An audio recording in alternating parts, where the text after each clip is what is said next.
Here we go again. More 7 Days to Die, Alpha 18. I am in the multiplayer base. So before the lights shut off, look at the lights. Why aren't you on? There, it's on. Okay. So, this is on the site of the previous one, previous video. This is pretty much finished product. Some wiring to be done. Uh, Gotta fix the door. They like to beat on the door, so I gotta probably add another turret or whatever. But what we got is 2 shotgun turrets on each facing. We have a automatic garage door, so you wire the power to one motion sensor, then to the other motion sensor, and then to the door, so that this one in here can open it, and this one out here can open it. Down here we have living quarters and a temporary chem station for making gunpowder. Bullets. This is a generator. This was also temporary. We got a solar bank on the roof. I need another couple better solar cells to run everything. So we have embedded chem station in the floor, which I love to do because I think they're big and ugly. We have triple forge, main forge with like lead brass, stone forge, and then kind of utility forge, which usually has a little bit of iron in it. And then our supply boxes. Yay, boxes. But we're kind of to the point again where we've removed need from the equation. Lots of ammo, more ammo on the ceiling. So yeah, it's multiplayer base. The video that no one asked for. Got some glass in the ceiling. Got our solar bank up here. Haven't painted it yet because yeah, painting not all that fun. But lots of ways to shoot out if they're creeping around, and some decent views. And there's our tree farm, which is getting kind of horrendously large. Lots of nice balconies. You can see the farm there, or sort of see it through the pixelation. We'll go take a look. A bit of everything. Lots of corn and potatoes. Aloe vera for bandages. Super corn just for eatins. And mushrooms because, you know, mushrooms. Vegetable stew and whatever.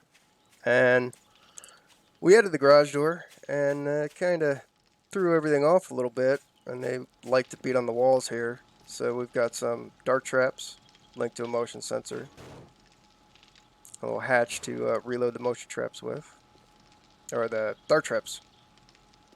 But you can see the spider webs for the electric wires are mostly hidden. I did my best. At least the best that I could do when I was really tired and trying to finish everything.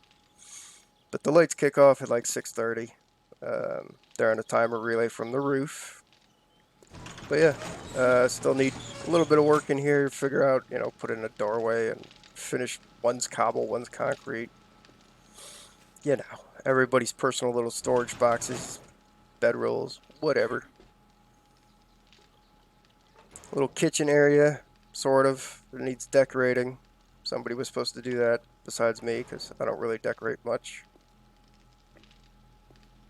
We got the main power, which is kind of the AFK switch at the moment. If you need AFK, turn it on. If you don't, leave it off, because it's running off a generator. So yeah, lots of nice views out of the base. We'll go take a look at the mine. This was my iron mine, and I was terrified that it was going to collapse the road and make a giant sinkhole. So I kind of overdid it on the mine aspect and reinforcing everything. Multiple layers, because I dug down before I cleared out all the ore at the top. So I have, you know, all these floors so I could access all the ore. down to stone here. I'm pretty sure now they have a couple layers of stone over top of bedrock, so that you're just not digging into your ore, and then next thing you know, ding. And then this goes all the way down, and more. There's lead under here. This is unexplored territory. But yeah, this is my overly complicated mine. I put hatches in every so often, so if, you know, I was messing around down here and I fell, I wouldn't just kill myself.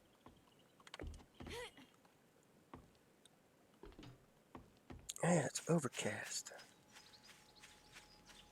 Let's take the truck over to the other base. Well, one of the other bases. We got a passing gas base that we've rigged for Hortonite. And then over at the Coliseum, the football stadium, we have a Screamer / Horde base. And one of my buddies was kind enough to create a road. You see no vegetation or ore nodes or cactus or anything you could run into. And there's a little strip here. It's not really a road, but it's clear enough that you could drive it and follow it. Easy to follow in the night. So it's pretty cool. Off to the north here, you could see some just wooden columns, and those are just various mining spots. We've marked a lot of the ore, so we wouldn't run into it. Just pop the top ore vein, because we're going back and forth and always running into all these oil shale, lead, iron. Got sick of it. So, and here we are at the football stadium. We'll just drive out onto the field. You can see a lot of damage to the fences, and they don't seem to want to render very far away. But yeah, my buddy Sandbag Vulture, good note. My buddy, oh my God, Vulture, sandbagged the whole field because we dug underneath the fence, or underneath this stone, yeah, the stone fence, stone perimeter, and rebuilt the goalposts. That was a pain in the butt, and I couldn't find the tiny fence poles like this one right here to use as support in the regular survival menu, so I use the I-beams. And on the scoreboard here, we've got the home team, that's the players, and the away team, that's the zombies. Zombies have scored a kill over here on me, doing stupid stuff. And how the players score points is launching zombies through the goalposts. Oh, I cobbled all this. Oops.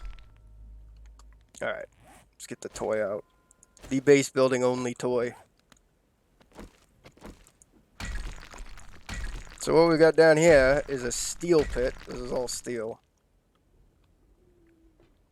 And so the zombies fall in here and mostly can't get out. Once they start stacking on each other's heads, they can't get out. So that is the pit. We have an outside access ladder, of course. My favorite little airlock hatch door, or airlock door. It's closed no matter which position it's in. And then here we have the Grenadier Station, which throws grenades into the pit to try and launch zombies through the goalposts, and a nice big fat window for viewing purposes. And this is usually where I'm hanging out, up top, with all the Screamer summoning campfires. We have a lot of torches. You can see a lot of torches on all these columns. Some of them are gone, but some are still there. My anti-spider defense. I'm usually sitting up here with my 2 junk turrets, since I'm an intelligence build on the multiplayer. So yeah, this is our little horde base / Screamer base. I've got the book for being able to fall extra far without taking damage while you're carrying 5,000 dukes.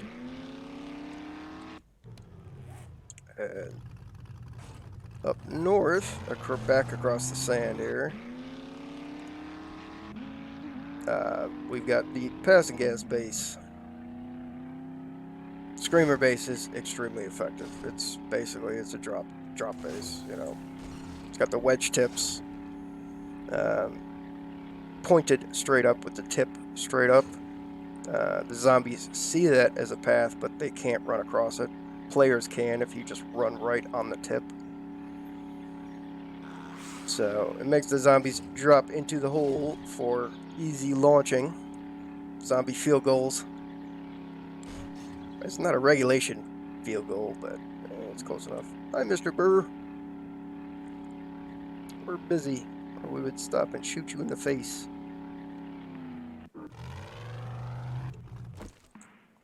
So by the amount of reinforced concrete on this thing, you could probably tell we've been using this quite a bit. So we've got a main ladder here, little outpost shooting spot, and bars so you can shoot into the stairwell that they all come up, or throw Molotovs in there, whatever. And we have yield hatch hammer position for meleeness. And instead of making stairs or ramps, we've gone with zero ramps, zero stairs. So it forces them to jump, to go into their jump animation. Their jump animation is incredibly slow and cumbersome. And we don't have a land claim block over here.